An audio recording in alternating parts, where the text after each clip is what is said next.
The closer alien fleets get to Earth, the faster they vanish. Part 1. The first disappearance. The warning came on a Tuesday morning. Taeho was drinking his third cup of coffee when his computer screen turned red. He worked at the Global Defense Council in Seoul. His job was simple. He watched the sky. He looked for things that should not be there. Today, he found something. 3,000 ships. They were coming from deep space. They were big. They were fast. And they were heading straight for Earth. Taeho picked up his phone and called his boss. Within 1 hour, every leader on Earth knew the truth. Humanity was not alone. And the visitors were not friendly. The aliens called themselves the Viler Dominion. They sent a message to Earth. The message was clear. Surrender now. Give us your planet. Give us your people. Or we will destroy everything. They showed videos of other worlds they had conquered. Cities burning. People running. Ships falling from the sky like rain. The Viler had destroyed 12 civilizations before. Earth would be number 13. Panic spread across the world. People ran to stores and bought food. They hid in their homes. They held their children and cried. The news showed the same images over and over. 3,000 alien ships. Coming closer every hour. General Dong-hyun stood in the command center and watched the main screen. He was an old soldier. He had fought in 3 wars. But he had never faced anything like this. How long until they arrive? He asked. At current speed, about 8 months, said a young officer. 8 months. 8 months to prepare for a war they could not win. Earth had some ships. Earth had some weapons. But nothing that could stop 3,000 alien warships. Dong-hyun closed his eyes. He thought about his daughter. She was only 6 years old. What kind of world would she grow up in? Would she grow up at all? In another building, a woman named Yuna was looking at the same data. But she was not looking at the alien ships. She was looking at the space around them. Yuna was an astrophysicist. She studied strange things in space. Things that did not make sense. And right now, something did not make sense. She checked her numbers again. Then she checked them a third time. That cannot be right, she whispered. 3 small ships had left the main alien fleet. Scout ships, probably. They were flying ahead of the others. They were at 2.4 light years from Earth. And then they were gone. Not destroyed. Not hiding. Just gone. One moment they were there. The next moment they were not. No explosion. No flash of light. Nothing. Yuna ran to find Taeho. She had worked with him before. He was careful with data. He would listen. Look at this, she said, showing him her tablet. Taeho looked at the screen. He frowned. Sensor error, he said. Our equipment is old. I checked with 3 different systems. They all show the same thing. Those ships disappeared. Taeho shook his head. Ships do not just disappear. These ones did. Taeho took the tablet and studied it more carefully. Yuna was right. The data was clean. 3 ships had simply stopped existing. Maybe they turned around, he said. Maybe they have some kind of stealth technology. Maybe, said Yuna, but she did not believe it. Something was wrong. Something was strange. She could feel it. That night, Yuna could not sleep. She went back to her office and started searching through old files. Very old files. Files that most people had forgotten. She searched for hours. Her eyes hurt. Her back hurt. But she kept looking. And then she found it. A report from 1987. A small object had entered the solar system. It was not natural. It was built by someone. Something. It was heading toward Earth. And then it vanished. Just like the Viler scouts. The report said it was a meteor that burned up. But the data told a different story. The object was there. Then it was not there. No burning, no breaking apart. Just gone. Una searched more. She found another report from 1954, another one from 1823. She found records going back thousands of years.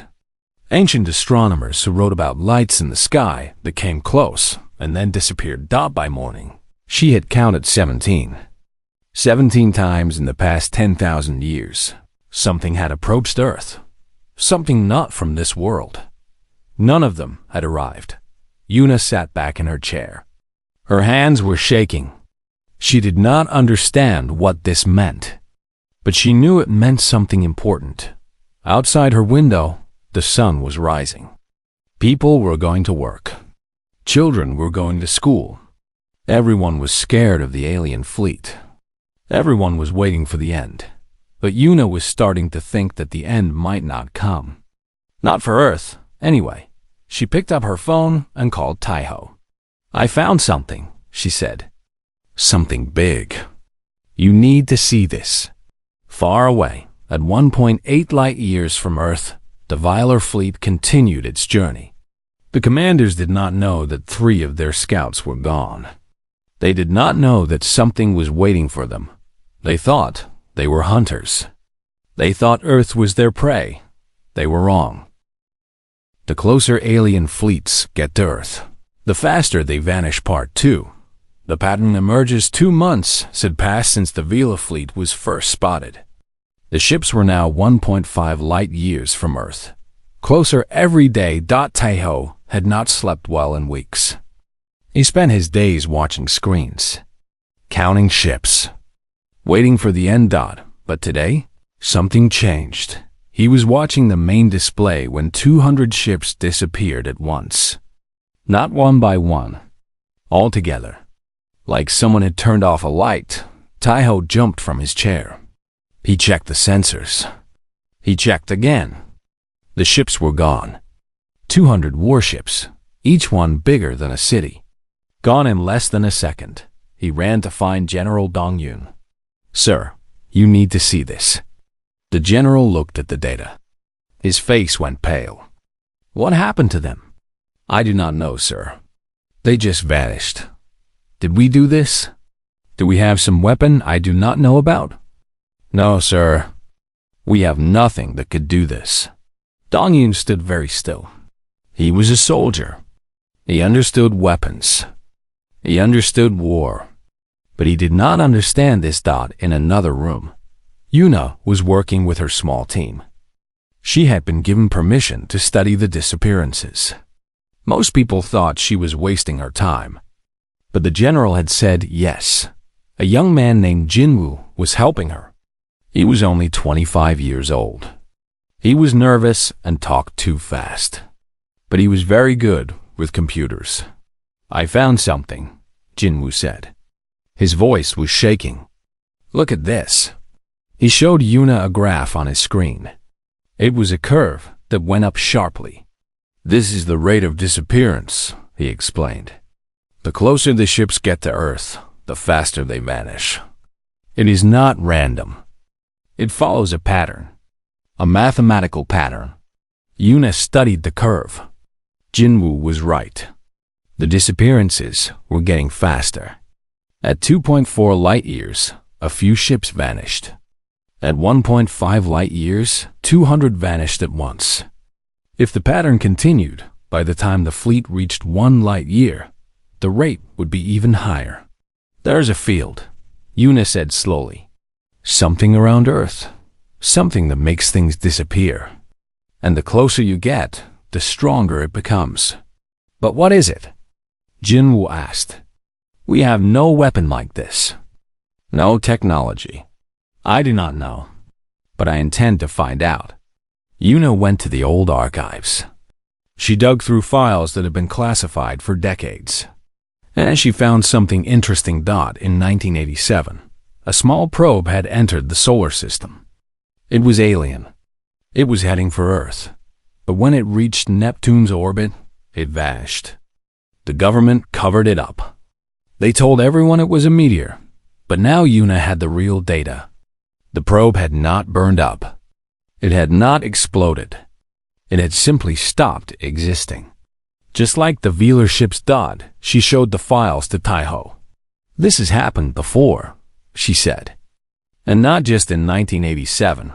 I found records going back thousands of years. Something protects Earth. Something we do not understand."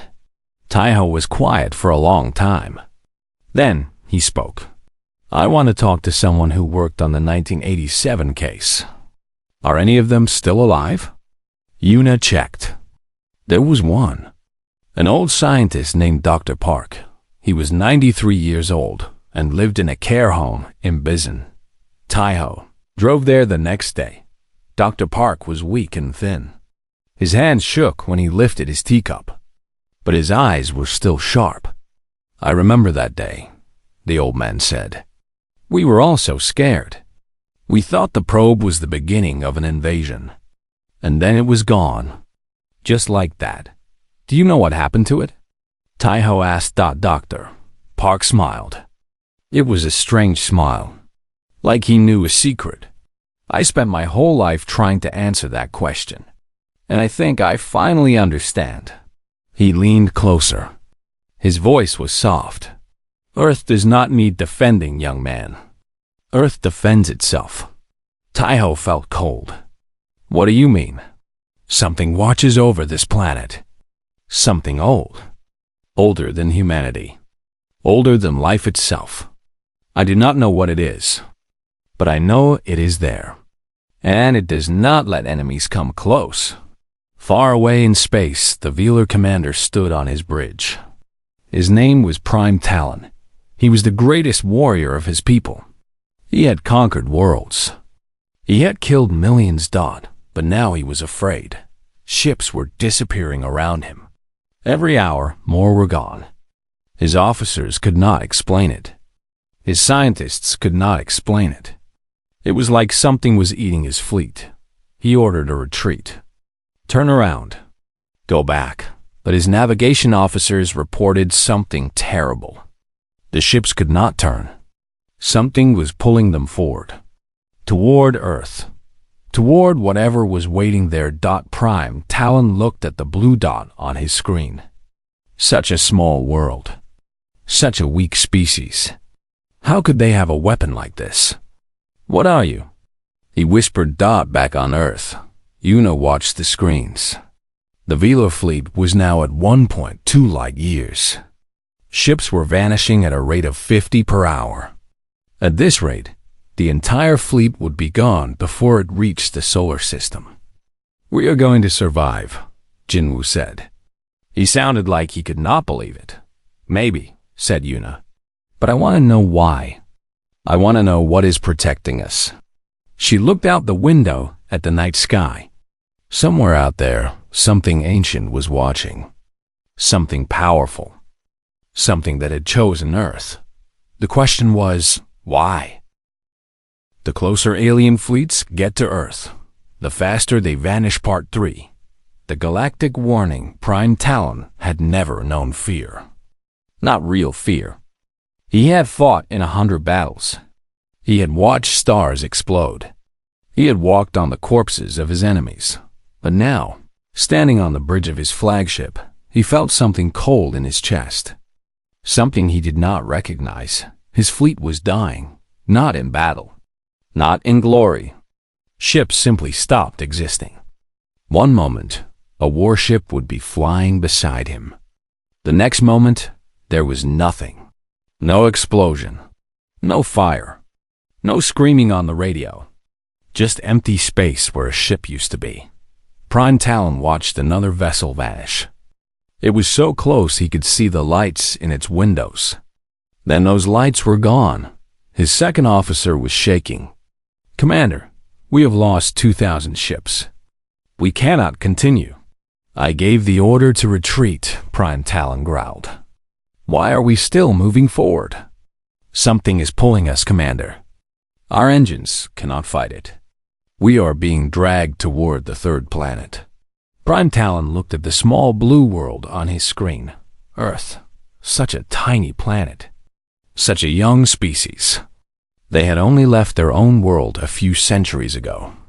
They had no great weapons, no powerful fleet. So what was destroying his armada? He walked to the communication station. Open a channel to Earth, now. A moment later, he was speaking to the humans. His voice was not threatening anymore. It was tired, confused. What are you? He asked. What weapon is this? We came to conquer you. But something is killing us. Something we cannot see. Something we cannot fight. Tell me what it is. On Earth, General Dong Yun listened to the alien's words. He looked at Yuna. Do you have an answer for him? Yuna shook her head. I wish I did. But we truly do not know. Dong Yun spoke into the microphone. We have no weapon. We do not know what is happening to your fleet. We are as confused as you are. There was silence from the alien ship. Then Prime Talon spoke again. I do not believe you. But it does not matter now. We are finished. My fleet will be gone before we reach you. I am recording a message for my people. A warning. Never come to this system. Never approach the third world. The transmission ended. In another room, a woman named Moran was working late. She was a linguist. She studied languages. Old languages. Dead languages. And now, alien languages. She had been scanning space for signals. Most of what she found was noise. But tonight she found something strange. It was a signal buried deep in the cosmic background. Very old, millions of years old, maybe. And it was repeating. Miran worked for hours to decode it. When she finally understood, her heart stopped. It was a warning. Written in hundreds of languages. Languages from species that had died long ago. The message said, do not approach the Sol system. Do not approach the third world. There is no return. Turn back. Do not come here. This place is forbidden. Moran ran to find Yuna and Taiho. She showed them the message. This has been playing for millions of years, she said. Someone put it there? A warning beacon, telling everyone in the galaxy to stay away from Earth. Taiho felt dizzy. Millions of years? But humans have only existed for a few 100,000 years. Exactly, said Yuna. Whatever is protecting Earth was here long before we were. Long before any life was here at all. General Dong Yun called an emergency meeting. Leaders from every nation watched on screens. He showed them Moran's discovery. Someone or something has been protecting this planet for a very long time, he said. The Velar are not the first to try reaching Earth. They are just the latest. And like all the others, they are failing. A leader from Europe spoke up. Should we tell the galaxy about this? Would it help us or harm us? If we tell them, said another leader, every species in the universe will want to come here. Some will worship us. Some will fear us. Some will try to destroy whatever is protecting us. And if we stay silent, then we keep our secret. But we also keep our questions. The meeting ended without a decision. In space. The Velar fleet was now at 0.3 light years from Earth. Only 400 ships remained from the original 3,000. They were vanishing faster every hour. Prime Talon made one final recording. To my people, do not come here. Do not seek revenge. There is something around this world. Something we cannot understand. Something that does not allow enemies to approach. I have seen ships vanish before my eyes. I have seen warriors disappear without a sound. This is not a battle. This is extinction. Stay away from Earth. For your own sake, stay away. He stopped the recording. Then he looked at the blue planet one last time. What are you? He whispered. A moment later, his ship vanished. But one thing escaped. A small pod. An escape vessel. And it tumbled through space, spinning wildly. Inside was a dying Velar soldier.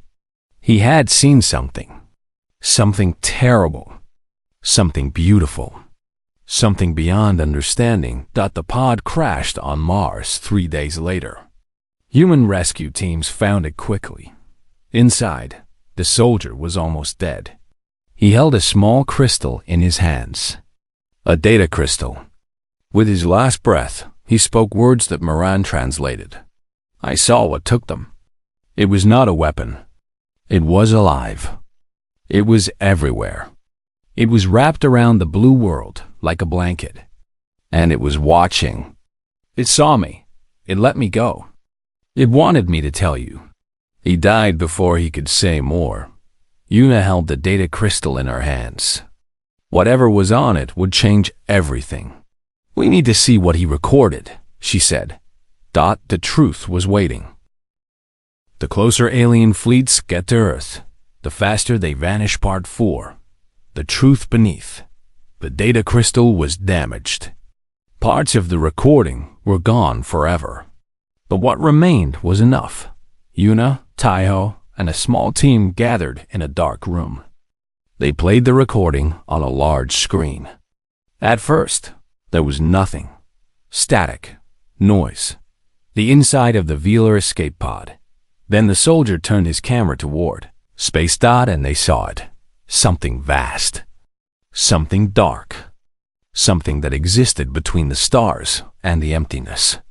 It wrapped around Earth like a mother holding a child. It was not solid. It was not light. It was something else. Something that human eyes were not made to see. The image flickered. The soldier was screaming now. Not in fear. In wonder. Then the recording ended. No one spoke for a long time. Una realized she was crying. She did not know why. What was that? Jinwoo whispered. I do not know, Una said. But I intend to find out. Over the next few weeks, Una's team worked harder than ever. A geologist named Haijin joined them. She had special equipment that could scan deep into the Earth. Very deep. Down to the core itself. I have been studying the planet's interior for years, Haijin said. There have always been strange readings. Things that do not match our models. I thought it was instrument error. Now I am not so sure. She ran her scans. The results made everyone stop breathing. There was something in Earth's core. Something that was not rock. Not metal. Not liquid. Something alive. Something aware. It had been there for billions of years. Longer than the dinosaurs. Longer than any life on Earth. It is not just around Earth, Haijin said slowly. It is inside Earth. It is part of Earth. Taiho sat down heavily. His mind was spinning.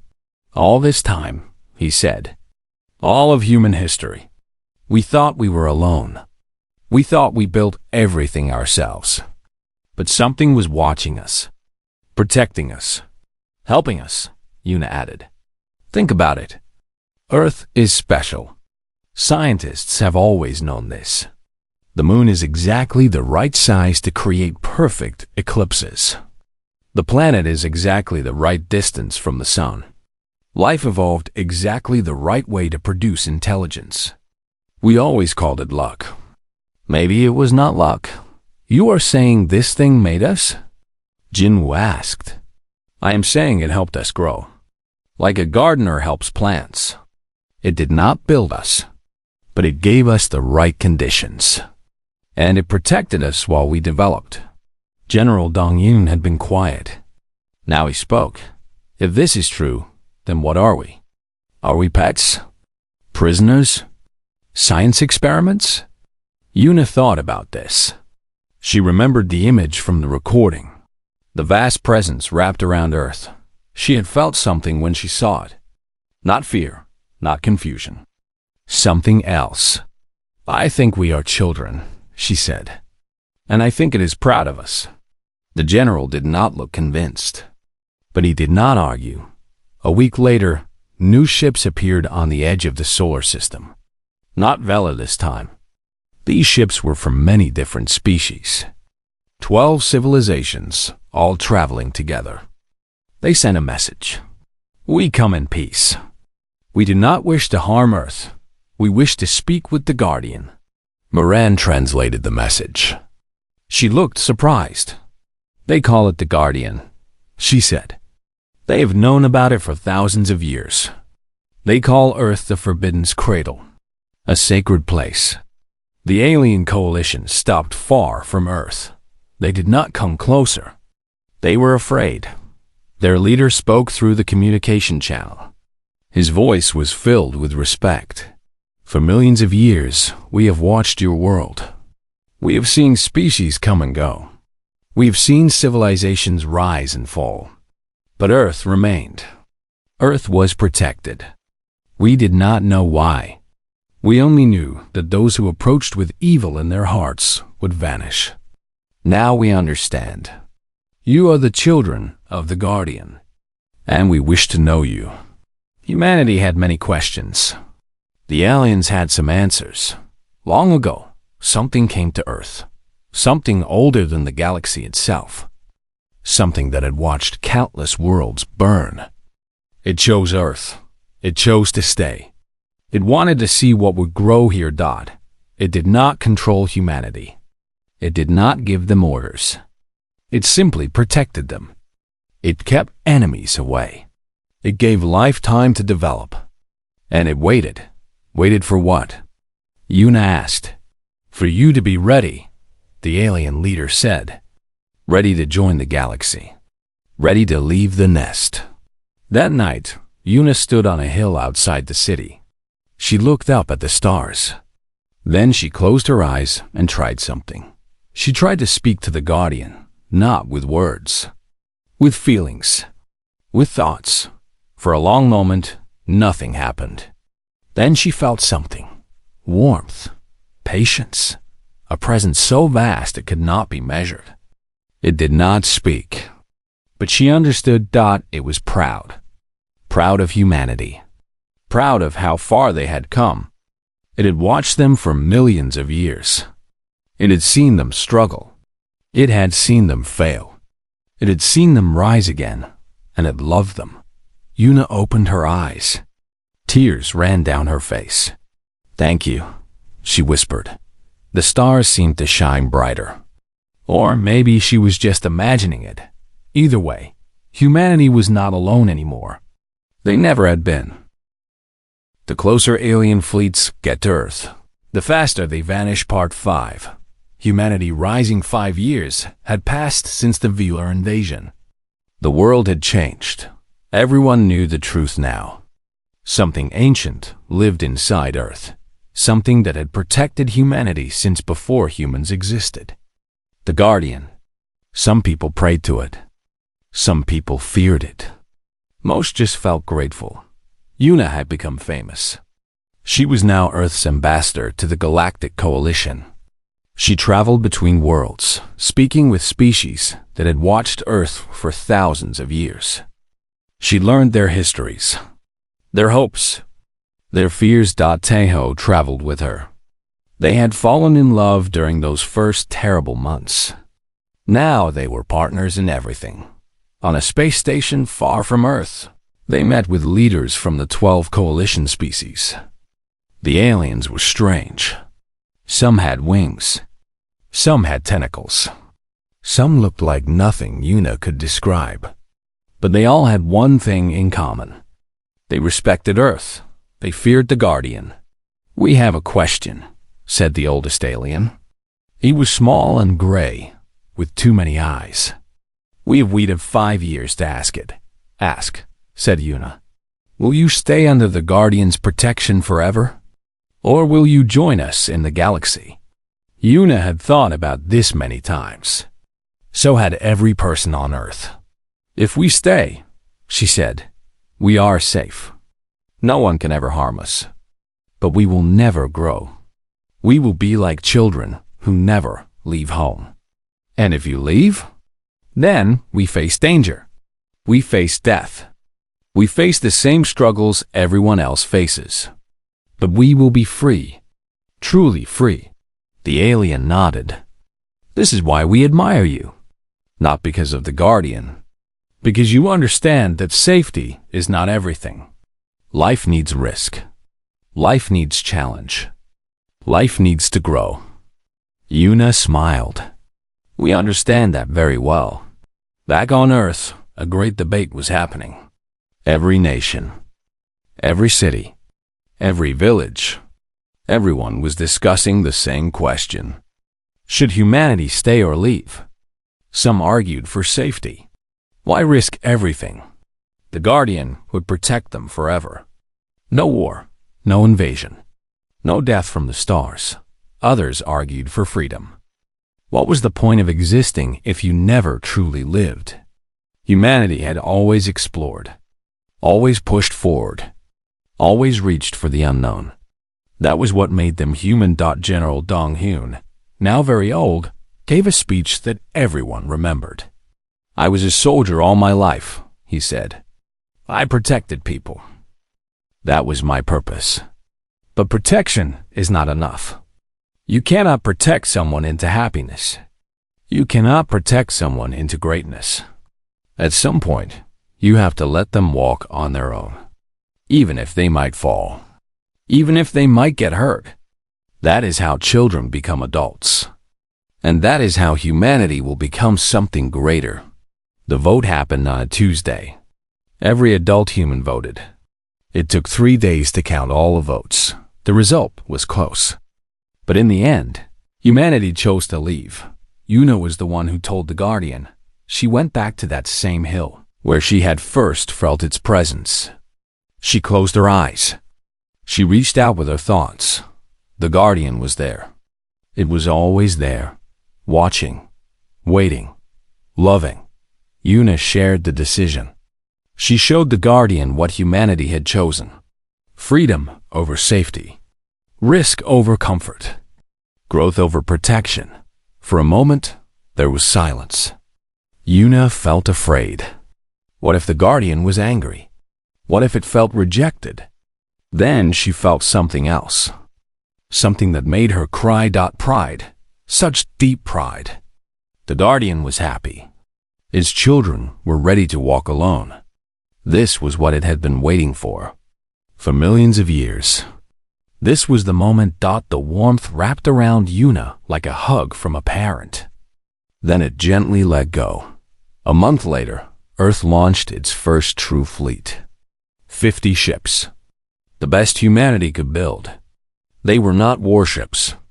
They were explorer ships. They would go out into the galaxy and find new worlds, make new friends, face new dangers. General Dong-Hyun, despite his age, commanded the fleet. He said he wanted to see the stars one more time before he died. On the day of departure, millions of people gathered to watch. The ships rose slowly from Earth. They climbed through the atmosphere. They passed the moon. They headed toward the edge of the solar system. Dong-Hyun stood on the bridge of the lead ship. He looked back at Earth through the window. The blue marble, the only home humanity had ever known. And for just a moment, he saw it. Something vast and gentle wrapped around the planet. Something that glowed with a light that was not light. Something that watched the departing ships with something like love. The Guardian was letting them go. But it would never stop watching. Never stop caring. Dong-Hyun smiled. Thank you, he whispered. For everything. The ships jumped to faster than light speed. Earth disappeared behind them. Across the galaxy, the news spread quickly. The children of the Guardian were coming. Not as conquerors. Not as refugees. As explorers. As friends. As equals. Ancient warnings were updated. New messages were sent. The humans are coming. Do not fear them. Do not harm them. They are watched. They are loved. And now they are ready. On Earth, Yuna watched the ships disappear into the stars. Taiho stood beside her, holding her hand. Do you think they will be okay? He asked. Why Yuna thought about everything that had happened. The fear, the wonder, the love of something older than the stars. They will face danger, she said. They will face hardship. Some of them will not come back. But that is life. That is what it means to be alive. And I think the Guardian knows that better than anyone. She looked up at the sky. Somewhere out there, humanity was taking its first steps into a vast and dangerous universe. They were no longer children hiding behind a parent. They were adults, ready for whatever came next. And somewhere deep inside Earth, something ancient felt proud. Its children had grown up. Its job was done, but it would always be there, waiting, watching, loving. Just in case they ever needed to come home. The end.